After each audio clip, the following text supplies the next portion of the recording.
Espiritismo, capítulo 3 do livro As Três Montanhas. Era eu ainda, um rapaz de 12 primaveras quando, solícito com alguém que ansioso investigava os mistérios do mais além, me propus também a inquirir, indagar, investigar no terreno inquietante do espiritismo. Então, com a consciência de clérigo na cela, estudei inumeráveis obras metafísicas. Não é demais citar autores como Louis Uribe, Camille Flammarion, Kardec, Leon Denis, César Lombroso, etc. O primeiro da série de Kardec certamente me pareceu muito interessante, mas tive que relê-lo 3 vezes, com um ânimo indiscutível de compreendê-lo integralmente. Depois, convertido realmente num verdadeiro rato de biblioteca, confesso com franqueza, sem rodeios, que me apaixonei pelo Livro dos Espíritos, antes de seguir com muitíssimos outros volumes de enxudioso conteúdo. Com mente impenetrável para qualquer outra coisa que não fosse o estudo, encerrava-me muitas longas horas dentro da minha casa ou na biblioteca pública, com o anelo evidente de buscar o caminho secreto. Agora, sem me presumir de sábio, sem vanglória alguma, só desejo, neste capítulo, dar a conhecer o resultado de minhas investigações no terreno espiritista. Médiuns, sujeitos passivos, receptivos, que cedem sua matéria, seu corpo, aos fantasmas metafísicos da ultratumba. É inquestionável que o karma da mediunidade é a epilepsia. Obviamente, os epiléticos foram médios em suas vidas anteriores.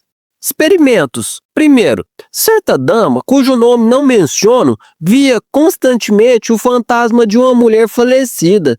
Este último lhe dizia no ouvido muitas coisas.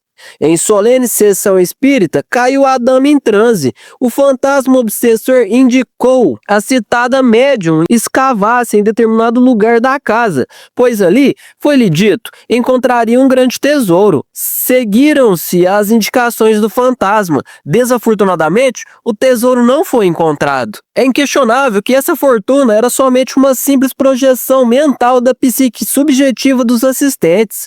Obviamente, essas pessoas resultavam, no fundo, muito cobiçosas. Segundo, além do tempo e da distância, muito longe dessa minha querida terra mexicana, tive que me internar no estado de Zulia, Venezuela, América do Sul.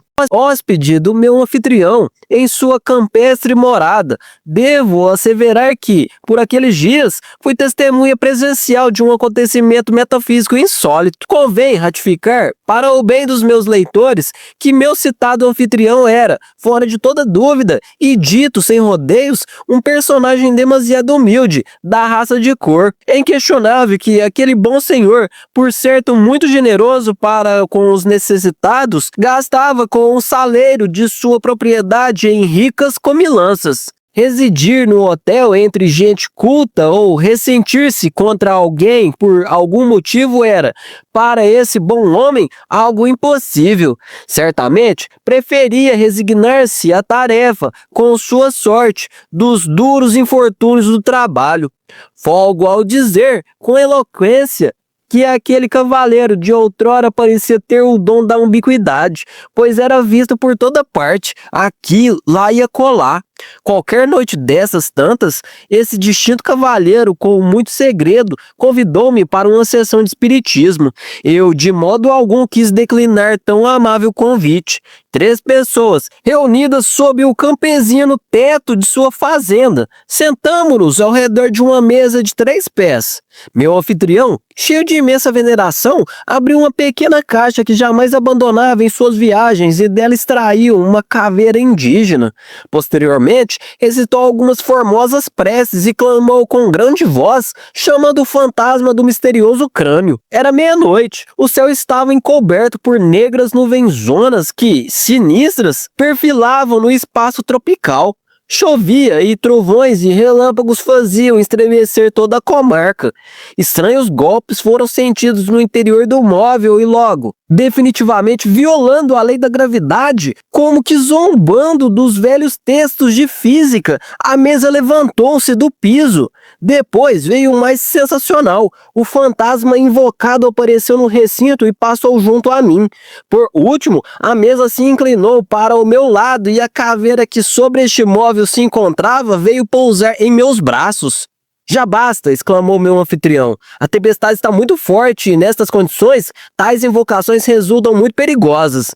Nesses instantes, um trovão espantoso fez empalidecer o rosto do invocador. Terceiro, perambulando certo dia por uma dessas velhas ruelas da cidade do México, movido por uma estranha curiosidade, tive que penetrar com outras pessoas no antigo casarão, onde, para o bem ou para o mal, funcionava um centro espírita ou espiritualista. Delicioso salão extra superior, com muitas campainhas e com bastante gente emotiva, delicada e de marca maior. Sem pretender, de modo algum, expor-me a um risco, muito respeitosamente tomei assento frente ao estrado. Empapar-me nas doutrinas dos médios espíritas, discutir ou começar a arrojar maldade em termos amistosos e com fingidas mansidões e poses pietistas, certamente não foi meu propósito ao entrar em tal recinto.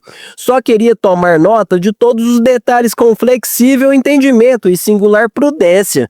Ensaiar-se a orar no falar para recitar em público. Preparar-se com antecedência certamente é algo que está em todo tempo excluído da mentalidade espiritista. Paciente, a sacra confraria do mistério aguardava, com anelo místico, vozes e palavras surgidas da ultratumba, independente dos demais em seus diagnósticos. Idôneo para algo bem nefasto, um cavalheiro de certa idade cai em transe. Convulsivo, estremece como qualquer epilético, sob a tarima. Ocupa a tribuna da eloquência e toma a palavra. "Aqui entre vós, Jesus de Nazaré, o Cristo", exclama com grande voz aquele infeliz possesso.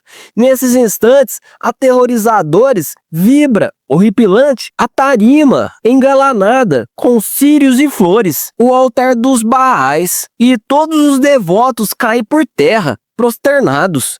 Eu, sem querer perturbar no desempenho a ninguém, serenamente me dediquei a estudar o médium com o meu sexto sentido. Transpassado de angústia, pude verificar, certamente, a crua realidade daquele insólito caso metafísico. Obviamente, tratava-se de um impostor sinistro e esquerdo que explorava a credulidade alheia, fazendo-se passar por Jesus Cristo. Com meu sentido clarividente, observei um mago negro, ataviado com vermelha túnica cor de sangue, o tétrico fantasma metido no corpo físico do médium, aconselhando os consultadores, procurava falar com um tom Jesus cristiano, a fim de que os fanáticos aqueles não o descobrissem. Concluída aquela horripilante sessão, retirei-me do recinto com o ardente desejo de não regressar jamais ali. Quarto, viver prazerosamente. Com sua família, de favor, em paz para trabalhar por obra da magia sobre a terra é certamente algo muito romântico. Entretanto, lançar-se a riscos costuma, às vezes, ser indispensável quando se trata de procurar para os demais todo o bem possível. Flanqueado de muralhas intelectivas, quis florescer em sabedoria e, sem desfalecer de forças, viajei, muito jovem, por diversos lugares do mundo.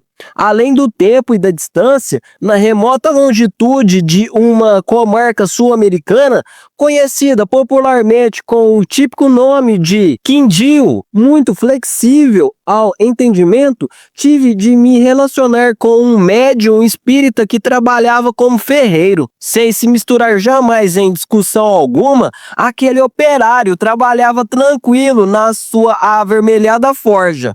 Estranho ferrador espírita, místico senhor de bronzeada figura, atlética personalidade cenobita. Valha-me Deus e Santa Maria, eu o vi em sinistro e esquerdo transe mediúnico, possuído por Belzebu, príncipe dos demônios. Ainda recordo aquelas palavras tenebrosas com as quais o poder das trevas fechara a sessão. Bel tengo mental la Petra e que a el le andube cedra, balgenizar ledes. Logo afirmava Belzebu.